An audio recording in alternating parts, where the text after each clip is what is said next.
Hello dear student, मैं Brijesh sir. तो आज की इस क्लास में हम लोग अभी रिसेंट में हुए एग्ज़ाम ट्रिपल सी में जो भी इम्पोर्टेंट क्वेश्चन पूछे गए तो सब सारे क्वेश्चन को हम लोग इस क्लास में पढ़ेंगे। यह क्लास नंबर 47 होगा और इसी की जस्ट हम लोग प्रीवियस में पढ़े हैं क्लास नंबर 46। तो अभी दिसंबर मंथ में जितने भी एग्ज़ाम्स हुए हैं और उस एग्ज़ाम्स में जितने भी इम्पोर्टेंट क्वेश्चन पूछे गए हैं वही सब सारे क्वेश्चन को हम लोग इस क्लास में पढ़ेंगे और कुछ जो आने की संभावना है क्वेश्चन का उस क्वेश्चन को भी हम इस क्लास में ही पढ़ेंगे। तो सबसे पहले आप लोग कॉपी लेके बैठेंगे और सब सारे क्वेश्चन को अच्छे से अपने कॉपी में नोट डाउन करेंगे। और हमारे जितने भी स्टूडेंट्स ऑफलाइन बैच वाले हैं वो सब सारे क्वेश्चन को हर एक क्वेश्चन को अच्छे से आप अपने कॉपी में नोट डाउन करेंगे। और हमारे जितने ऑनलाइन बैच वाले स्टूडेंट्स हैं उन लोग को भी सब सारे क्वेश्चन को अच्छे से नोट डाउन करना है। और एक छोटी सी रिक्वेस्ट है हर एक स्टूडेंट से, तो जितने भी स्टूडेंट्स अभी भी सब्सक्राइब नहीं किए हैं चैनल को सब्सक्राइब करके लाइक कर देंगे। और जितने हमारे नए स्टूडेंट इस चैनल से जुड़ रहे हैं चैनल को उन लोग भी सब्सक्राइब करके लाइक कर देंगे। तो काफ़ी दिन से वीडियो 2 वीक से अभी तक वीडियो अपलोड नहीं हुआ था। थोड़ा सा हम एग्ज़ाम हमारा चल रहा था, इसी की वजह से हम क्लास नहीं ले पा रहे थे। तो अब फ्री हो गए हैं, तो अब हर सैटरडे तो नहीं, वैसे मंडे को क्लास अपलोड हो जाएगा। तो आज आप लोग अच्छे से अब अपने क्लास को प्ले करके देख सकते हैं। तो अब हम लोग आ जाते हैं फर्स्ट क्वेश्चन पे। इसमें देखते हैं फर्स्ट क्वेश्चन क्या दिया है। फर्स्ट क्वेश्चन क्या दिया इसमें, क्वेश्चन नंबर फर्स्ट दिया इसमें रोम वोल्टाइल मेमोरी है। अब रोम का फुल फॉर्म नेम हो जाता है रैंडम एक्सेस, नहीं, रोम का हो जाता है रीड ऑनली मेमोरी और रैम का होता है रैंडम एक्सेस मेमोरी। तो रोम एक वोल्टाइल मेमोरी है। वोल्टाइल का मतलब समझते हैं, इसका मतलब होता है एक तरीके से इंटरनल नहीं होता है, ये एक्सटर्नल होता है। ये एक परमानेंट मेमोरी होता है। एक मिनट, थोड़ा सा कॉल आ रहा है, साइलेंट कर दे फ़ोन तब बात बढ़ाए। हाँ, इसमें दिया रोम वोल्टाइल मेमोरी है। तो वोल्टाइल का मतलब एक तरीके से होता है इंटरनल। तो एक यह है कि इंटरनल मेमोरी नहीं है, ये एक परमानेंट मेमोरी होती है। तो इसका आंसर क्या हो जाएगा, false. False is the right answer. तो रोम क्या है, एक परमानेंट मेमोरी है, वह एक वोल्टाइल मेमोरी नहीं है। तो इसका आंसर क्या हो जाएगा स्टूडेंट, फॉल्स। अब नेक्स्ट क्वेश्चन नंबर 2 पे हम लोग आ जाते हैं। क्वेश्चन नंबर 2 इसमें क्या दिया है, क्वेश्चन नंबर 2 दिया है इसमें रुपए डेबिट कार्ड निम्नलिखित में से किसके समान है। अब रुपए डेबिट क्या होता क्या है, जैसे हम लोग एटीएम कार्ड के ही अंतर्गत यह कार्ड आता है रुपए डेबिट कार्ड। जैसे हम लोग का करेंट अकाउंट का एटीएम होता है और सेविंग अकाउंट का होता है, वैसे ही एक रुपए डेबिट कार्ड भी एक एटीएम कार्ड है। तो यह पूछा है इसमें यह किसके समान होता है। तो जैसे जो सिंगापुर है और चाइना है, ये जो दोनों कंट्री हैं, यहाँ भी इसी रुपए डेबिट कार्ड का प्रयोग करने के लिए, मतलब अमाउंट को डिपॉजिट और विथड्रॉल करने के लिए इन लोग भी रुपए डेबिट कार्ड का प्रयोग करते हैं। तो इसमें ये पूछा है किस कंट्री, इसको ऐसे पूछना चाहिए था किस कंट्री के मतलब समान ये है। तो ये सिंगापुर NETS यहाँ, अच्छा हाँ, रुपए डेबिट कार्ड को सिंगापुर में NETS के नाम से जानते हैं और चाइना में इसको यूनियन पे के नाम से जानते हैं और अपने इंडिया में रुपए डेबिट कार्ड कहते हैं। तो हर एक कंट्री में इस कार्ड को नाम बोलने का अलग अलग तरीका है। तो वही ये पूछा है, ये पूछा है किसके समान है। तो सिंगापुर में इसको NETS कहते हैं, नेट्स यानी कहते हैं, और चाइना में इसको यूनियन पे कहते हैं। तो इसका आंसर क्या हो जाएगा, सिंगापुर में नेट्स कहते हैं और चाइना में क्या कहते हैं, यूनियन पे कहते हैं। किसको कहते हैं, रुपए डेबिट कार्ड को। अब नेक्स्ट क्वेश्चन नंबर हम लोग 3 पा जाते हैं। क्वेश्चन नंबर इसमें 3 दिया है दो अलग अलग लाइन को आपस में जोड़ा जा सकता है और उसे क्या कहते हैं? तो ये ट्रू फॉल्स से रिलेटेड नहीं है। तो लैन का फुल फॉर्म नेम क्या हो जाता है स्टूडेंट? तो माइंड में आपको यही क्लिक किया हुआ पहले। तो लैन का फुल फॉर्म नेम हो जाता है लोकल एरिया नेटवर्क। और यही पूछा है दो अलग अलग लैन को आपस में कनेक्ट करने के लिए किसके माध्यम से कर सकते हैं या किस कंपोनेंट के माध्यम से कर सकते हैं? तो ये किसके माध्यम से कर सकते हैं? ये ब्रिज के माध्यम से कर सकते हैं। तो दो लाइन को एक साथ कनेक्ट करने के लिए ब्रिज कंपोनेंट्स का प्रयोग किया जाता है। तो इसका आंसर राइट क्या हो जाएगा? Bridge is the right answer. अब नेक्स्ट क्वेश्चन नंबर 4 पे हम लोग आ जाते हैं। क्वेश्चन नंबर 4 दिया है इसमें, यूएसएसडी किसके द्वारा लॉन्च किया गया है? अब यूएसएसडी होता क्या है? यूएसएसडी जैसे हम लोग अपने मोबाइल में जितने भी कॉल्स हम लोग हर एक फ्रेंड्स को या हर एक व्यक्ति को जब लगाते हैं तो वह किसके माध्यम से लगता है? वो इस यूएसएसडी के ही माध्यम से यूएसएसडी के बेस्ड पर ही वह कॉल्स ट्रांसफ़र होता है। तो भाई ये पूछा है, तो यूएसएसडी किसके द्वारा लॉन्च किया गया है? यह यूनियन बैंक ऑफ इंडिया के माध्यम से यूनियन बैंक ऑफ इंडिया के द्वारा लॉन्च किया गया है। और यह किसके द्वारा डेवलप किया गया था? यह डेवलप किया गया था एनपीसीआई के द्वारा डेवलप किया गया था। तो यूएसएसडी का एक कोड नंबर क्या होता है? जैसे हाँ, जैसे हम लोग कस्टमर के पास कॉल लगाने के लिए हम लोग कोड यूज़ करते हैं फ़ोन में ना, तो वैसे इसमें भी है। तो जैसे इसका कोड नंबर क्या हो जाता है? *121 यानी *121#। यह क्या है? कस्टमर केयर के पास कॉल करने के लिए नंबर यूज किया जाता है। और ये किसके द्वारा डेवलप किया गया है? ये एनपीसीआई के द्वारा डेवलप किया गया है। और सबसे पहले कौन किया था? यह यूनियन बैंक ऑफ इंडिया किया था। हाँ मन, अभी ये क्लास ले रहे हैं, अभी ये कुछ टाइम फ़ोन कर रहे हैं ना। ठीक। हाँ, तो यूएसएसडी किसके द्वारा लॉन्च किया गया student? Union bank of India के द्वारा लॉन्च किया गया है। और इसका कोड क्या हो जाता है? *121#। और किसके द्वारा डेवलप किया गया है? एनपीसीआई के द्वारा डेवलप किया गया है। तो अच्छे से आप अपने कॉपी में नोट डाउन करेंगे और इसको रिवाइज करेंगे। अब नेक्स्ट क्वेश्चन पर हम लोग आते हैं। क्वेश्चन नंबर 5 पे आते हैं। क्वेश्चन नंबर 5 दिया, इसमें निम्नलिखित में से एक लूप बैक आईपी एड्रेस है। अब यह है क्या चीज़? इसके बारे में पहले हम लोग जानते हैं, उसके बाद आंसर पे आते हैं।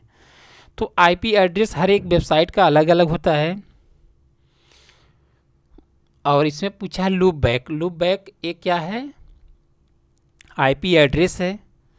तो इसका कोड क्या हो जाता है? 127.0.01। तो जो लूप बैक होता है ये सबसे इस आईपी एड्रेस का लास्ट में आपको खाली अच्छे से देखना है 001 रहेगा। और हर एक आईपी एड्रेस का किसी का रहेगा 02 और 03। तो वह अलग अलग वेबसाइट के आईपी एड्रेस होते हैं। जब आपके एग्ज़ाम में पूछे लूप बैक आईपी एड्रेस का क्या मतलब क्या होता है एड्रेस, तो आप बताएंगे 127.20.01। तो आप केवल अच्छे से इसको देखकर एक तरीके से आप इसको रट लीजिए। तो लूप बैक आईपी एड्रेस क्या होता है स्टूडेंट? 127.0.01। अब नेक्स्ट क्वेश्चन नंबर 6 पे हम लोग आ जाते हैं। क्वेश्चन नंबर 6 दिया है, सीएमएस का पूरा नाम क्या है? सीएमएस का पूरा नाम कंटेंट मैनेजमेंट सिस्टम होता है। ये राइट है। तो सीएमएस का फुल फॉर्म नहीं होता कंटेंट मैनेजमेंट सिस्टम। तो इसका आंसर क्या हो जाएगा? ट्रू। तो ट्रिपल सी एग्ज़ाम में कुछ फुल फॉर्म से रिलेटेड भी क्वेश्चन रहते हैं, जो कि इंपॉर्टेंट जो क्वेश्चन फुल फॉर्म रहते हैं वही हम इसमें इसको ऐड कर दिए। तो अच्छे से आप देख लीजिए। तो सीएमएस का फुल फॉर्म नेम क्या हो जाता है? Content management system is the right answer. अब नेक्स्ट क्वेश्चन नंबर 7 पर आ जाते हैं। क्वेश्चन नंबर 7 दिया है, 10 शॉर्टकट की आप selecting words by words instead of character by character. मतलब जैसे आप कोई डॉक्यूमेंट पेज पर कोई वर्ड लिखे हुए हैं और कोई पैराग्राफ लिखे हुए हैं, मतलब वर्ड को ही पैराग्राफ हम लोग कंप्लीट करते हैं। मान लीजिए एक वर्ड को सेलेक्ट करना है तब पर भी आप कंट्रोल शिफ्ट का यूज़ कर सकते हैं, और एक से अधिक पैराग्राफ लाइन को बारी बारी से सेलेक्ट करना है तो आप उस केस में भी कंट्रोल शिफ्ट प्लस की का यूज़ कर सकते हैं। तो कंट्रोल प्लस शिफ्ट की के माध्यम से आप टाइप किए गए डॉक्यूमेंट पेज पर वर्ड को सेलेक्ट करने के लिए प्रयोग करते हैं। तो इसका आंसर क्या हो जाएगा? कंट्रोल प्लस शिफ्ट प्लस की इज द राइट आंसर। अब next question number 8। Question number 8 दिया, अन्य टेक्स्ट बॉक्स में सूची बनाते समय अपने आइटम में एंडेड स्तर को कैसे कम करें। अच्छा, इसका क्या मतलब हो जाएगा स्टूडेंट्स? इसमें दिया अदर टेक्स्ट बॉक्स में सूची यानी लिस्ट बनाते समय अपने आइटम में एंडेड स्तर को कैसे कम करें। जैसे टेक्स्ट बॉक्स होता क्या है ये पहले आप समझिए। जैसे आप MS वर्ड ओपन किए हुए हैं, टेक्स्ट बॉक्स तब यूज़ किया जाता है जब कोई एडिशनल पॉइंट लिखना हो, तब आपको डॉक्यूमेंट पेज पे, तब उस केस में टेक्स्ट बॉक्स का यूज़ किया जाता है। उसमें यही पूछा है अपने टेक्स्ट को एंडेड स्तर पर कैसे कम करें, मतलब जो टेक्स्ट लिखे हैं उसको ज़्यादा लार्ज नहीं, बहुत कम कर लिखना है, तो आप उस केस में कंट्रोल टैब की का यूज़ कर सकते हैं। तो इसका आंसर क्या हो जाएगा my student? Control tab is the right answer. Control plus tab की के माध्यम से आप टेक्स्ट बॉक्स में किसी भी लिस्ट में किसी भी टेक्स्ट को एडजस्टमेंट करने के लिए कर सकते हैं। अब next question number 9। Question number 9 दिया, इसमें किस बॉक्स में हम टेक्स्ट बॉक्स एंटर कर सकते हैं। अच्छा, इसमें दिया किस बॉक्स में हम टेक्स्ट बॉक्स एंटर कर सकते हैं। अरे यार, क्वेश्चन में भी कुछ गड़बड़ दिया क्या? इसको ऐसे पूछना चाहिए था किस ऑप्शन में हम टेक्स्ट बॉक्स। अच्छा देखिए, क्वेश्चन सही है। दिया किस बॉक्स में हम टेक्स्ट बॉक्स एंटर कर सकते हैं, तो नॉर्मल व्यू के माध्यम से हम लोग टेक्स्ट बॉक्स पेज पे एंटर कर सकते हैं। तो नॉर्मल व्यू में आप जाएंगे तो उसके बाद आप टेक्स्ट बॉक्स वहाँ रहेगा तो उस पर आप क्लिक करके उसको पेज पे ला सकते हैं। तो इसका आंसर क्या हो जाएगा? Normal view is the right answer. अब next question number 10। Question number 10 पे हम लोग आ जाते हैं। क्वेश्चन नंबर 10 दिया है, क्या हम सब्जेक्ट के बिना ईमेल भेज सकते हैं। तो यह किससे क्वेश्चन है? यह ईमेल से क्वेश्चन है। इसमें पूछा है क्या आप बिना सब्जेक्ट के ही किसी भी मेल को आप दूसरे पर्सन को सेंड कर सकते हैं। तो पहले ये मतलब समझिए सब्जेक्ट होता क्या है, उसके बाद आंसर पे आइए। सब्जेक्ट एक ऑप्शन है। सब्जेक्ट का मतलब होता है किस टाइप का आप डॉक्यूमेंट्स भेजना चाहते हैं दूसरे पर्सन को।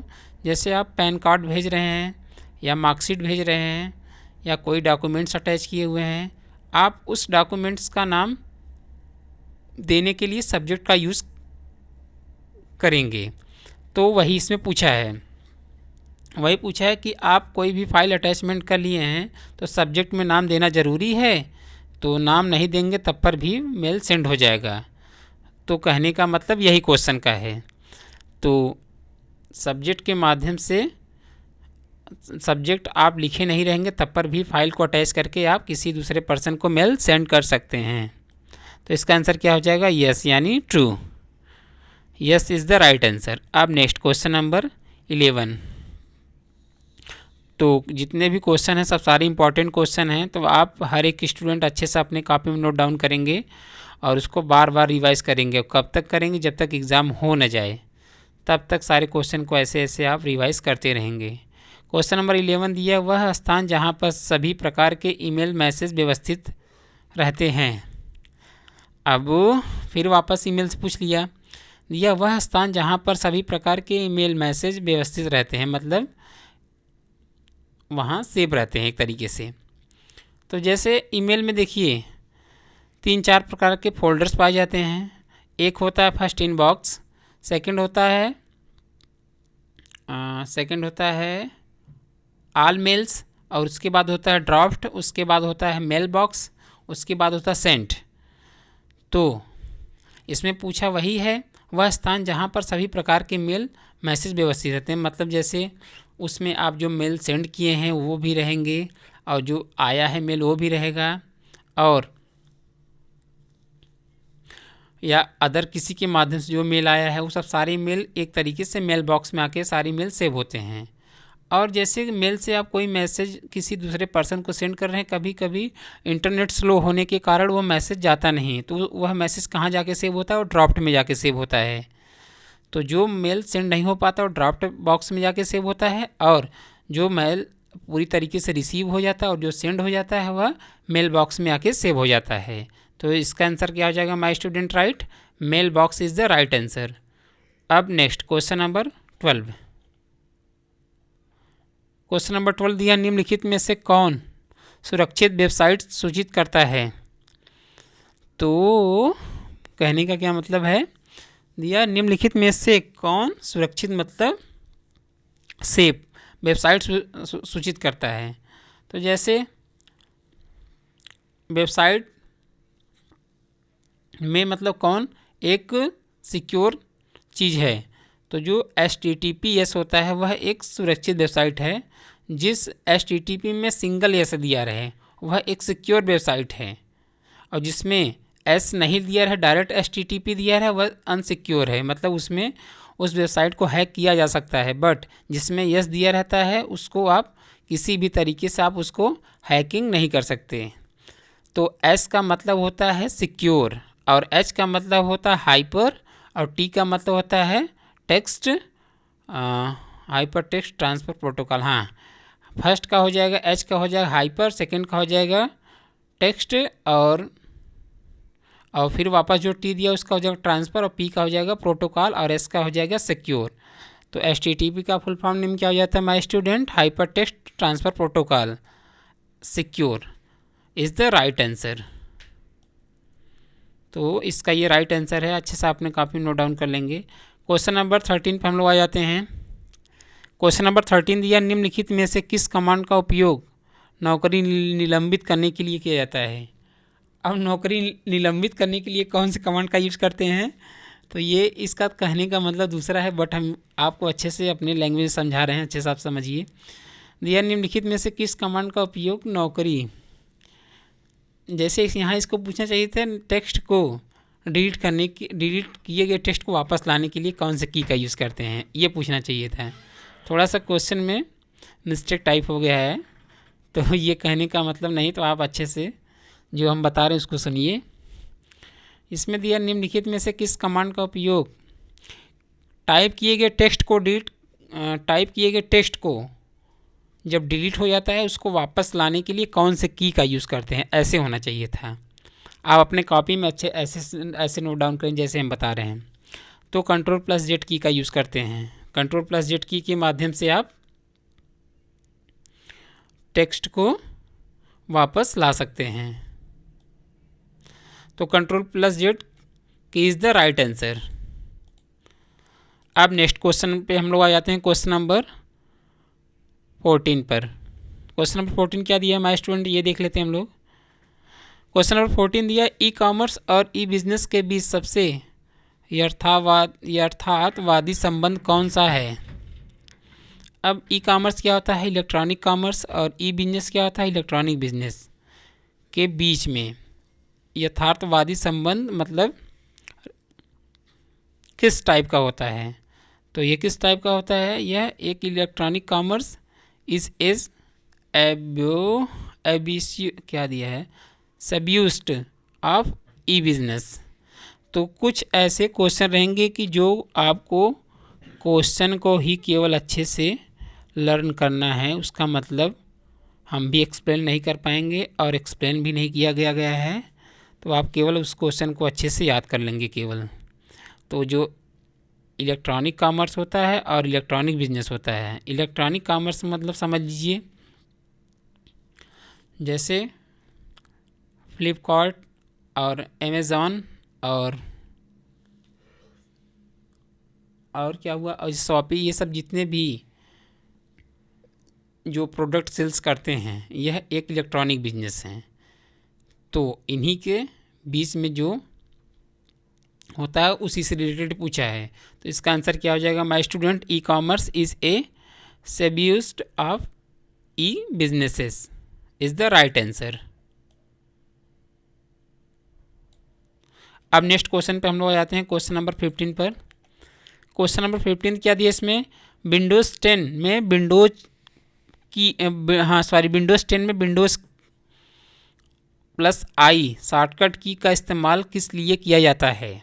अब विंडोज़ 10 क्या है, विंडोज़ 10 एक ऑपरेटिंग सिस्टम है। जैसे हम लोग विंडोज़ 7 यूज़ करते हैं वैसे एक विंडोज़ 10 भी है। यह भी एक माइक्रोसॉफ्ट कंपनी द्वारा बनाया गया है। इसमें वही पूछा है विंडोज़ 10 में विंडोज़ प्लस आई की का क्या यूज़ है। तो विंडोज़ प्लस आई की का क्या यूज हो जाता है, सेटिंग को ओपन करने के लिए विंडोज़ प्लस आई की का यूज़ करते हैं। तो इसका आंसर क्या हो जाएगा, my student right, setting is the right answer. अब नेक्स्ट क्वेश्चन नंबर 16 पे हम लोग आ जाते हैं। क्वेश्चन नंबर 16 क्या दिया इसमें, ये स्लाइड शो करने की शॉर्टकट की क्या है। देखिए स्लाइड शो आप केवल पावर पॉइंट में कर सकते हैं और इम्प्रेस सॉफ्टवेयर में कर सकते हैं। वही पूछा है स्लाइड शो करने के लिए, मतलब जो आप प्रेजेंटेशन बना दी है उसको फुल स्क्रीन पे देखने के लिए कौन से की का यूज़ करेंगे। तो आप F5 फंक्शन की का यूज़ करेंगे। और जैसे एग्जांपल एक बता रहे हैं उसको भी जान लीजिए, वह भी बार बार एग्जाम में पूछता है। जैसे पूछ देता है पावर पॉइंट सॉफ्टवेयर में 5 स्लाइड इंसर्ट किए गए हैं और 5 लास्ट वाले स्लाइड को देखने के लिए कौन सी की का यूज़ करेंगे। तो आप उस केस में आप बताएंगे शिफ्ट प्लस F5। यानी कहने का मतलब एक से अधिक इंसर्ट किए गए प्रेजेंटेशन को अपने अनुसार देखने के लिए कौन सी की का यूज़ करेंगे, शिफ्ट प्लस F5 की का यूज़ करेंगे। और करंट स्लाइड को देखने के लिए ओनली F5 की का यूज़ करेंगे। तो आप अपने कॉपी में अच्छे से नोट डाउन करेंगे क्योंकि ये क्वेश्चन हर बार एग्ज़ाम में पूछता है। तो इसका F5 is the right answer. अब next question number 17। Question number 17 क्या दिया है, किसी संख्या को 0 से विभाजित करने के लिए यानी डिवाइड करने के लिए निम्नलिखित में से कौन सा आंसर आएगा, कौन सा उत्तर आएगा। तो आप किसी भी डिजिट को जब 0 से डिवाइड करेंगे तो इसका क्या आएगा, #डिवाइड ऑब्लिक 0 आ जाएगा। तो इसका आंसर क्या हो जाएगा, ये किस में होगा, यह लिब्रे ऑफिस के कैल सॉफ्टवेयर में होगा और माइक्रोसॉफ्ट ऑफिस के एक्सेल सॉफ्टवेयर में होगा। तो आप किसी भी संख्या को जब 0 से डिवाइस करेंगे तो क्या आएगा, #डिवाइस ऑब्लिक 0 आएगा। तो इसका आंसर क्या हो जाएगा, #device oblique 0 is the right answer. अब नेक्स्ट क्वेश्चन नंबर 18 पर हम लोग आ जाते हैं। क्वेश्चन नंबर 18 दिया इसमें, लिब्रे ऑफिस में किस फॉर्मेट को नहीं जोड़ा जा सकता, मतलब ऐड नहीं कर सकते हैं। तो लिब्रे ऑफिस में आप XML फाइल को नहीं ऐड कर सकते हैं। अब ये होता क्या है, जैसे हम लोग किसी भी चीज़ को पढ़ने के लिए PDF फाइल का यूज़ करते हैं और किसी भी इमेज को देखने के लिए JPG का यूज़ करते हैं, वैसे एक XML फाइल जो है उसको आप लिब्रे ऑफिस में किसी भी डॉक्यूमेंट्स को उस फॉर्मेट में सेव नहीं कर सकते। केवल किस में कर सकते हैं, केवल आप कर सकते हैं PDF में और JPG में और XML में कर सकते हैं और हाँ इन सब में आप कर सकते हैं, बट EXML में नहीं कर सकते हैं, वही ये पूछा है। तो इसका आंसर क्या हो जाएगा, EXML files is the right answer. अब नेक्स्ट क्वेश्चन नंबर 19।